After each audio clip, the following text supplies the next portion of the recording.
नमस्कार. NCISMच्या रसशास्त्र एवं भेषज कल्पना पेपर 1 च्या सिलेबस कॉपीनुसार कल्पना निर्माण 2 याला 10 मार्कांचं वेटेज दिलेलं आहे व यावर SAQ, MCQ, LAQ हे तिन्ही प्रकारचे प्रश्न पडू शकतात आणि स्पेसिफिक 10 मार्काचं वेटेज एका टॉपिकला दिलेलं असल्यामुळे ह्याच्यावर SAQ आणि LAQ फिक्स येतात.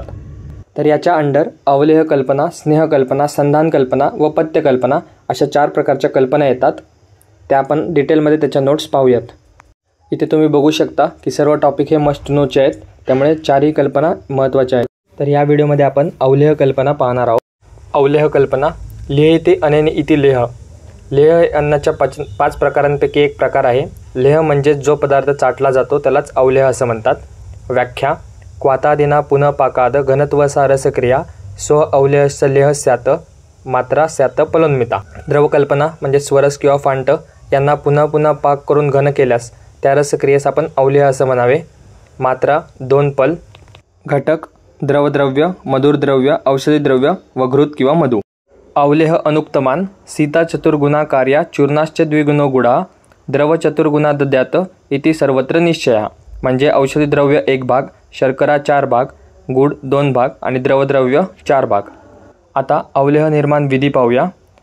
सुरुवातीला क्वाथ किंवा इतर द्रव्य संहितोक्त संदर्भानुसार बनवावे. त्यात शर्करा, गूळ टाकून त्याला वितळावे.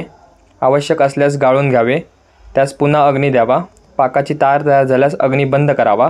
पाक लक्षणं दिसण्याच्या आधी त्यामध्ये घृत टाकावे व अग्नीवरून काढून औषधी चूर्ण टाकावे. पूर्ण शीत झाल्यास त्यात मधु टाकावे आणि अवलेह तयार होतो. नेक्स्ट, अवलेहाची सिद्धी लक्षणे. सुपक्वम तंतुमत्वम स्याद अवलेह अपसुमज्जती स्थिरत्व पीडितो मुद्रा गंधवर्ण रसोद्भव. म्हणजे या श्लोकाचा अर्थ असा आहे की तंतुमत्व म्हणजे पाकास 2 बोटाच्या मध्ये घेतल्यास तार तयार होते. अपसुमज्जती म्हणजे पाक पाण्यात बुडतो. स्थिरत्व म्हणजे पाक पश्चात लक्षण आहे. पीडितो मुद्रा अवलेह झाल्यास 2 बोटाच्या मध्ये दाबल्यास बोटाचे ठसे उमटतात आणि गंधवर्ण रसोद्भव होतो.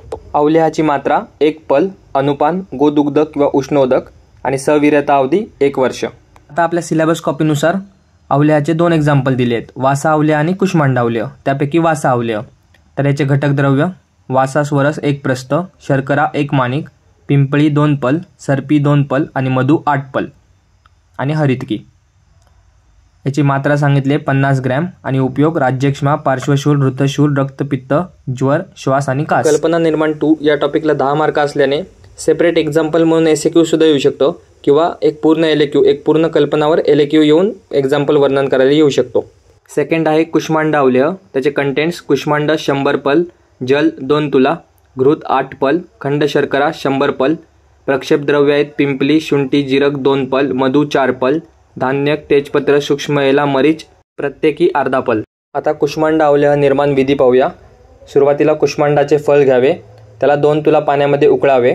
अर्ध पाणी शेष राहिल्यास तेच गाळून घ्यावे. त्यात विटकरी रंगापर्यंत त्याचे घृतात भर्जन करावे. आधीच्या शेष पाण्यात साखर टाकावी. पाक झाल्यास भर्जित कुष्मांड त्यात टाकावे.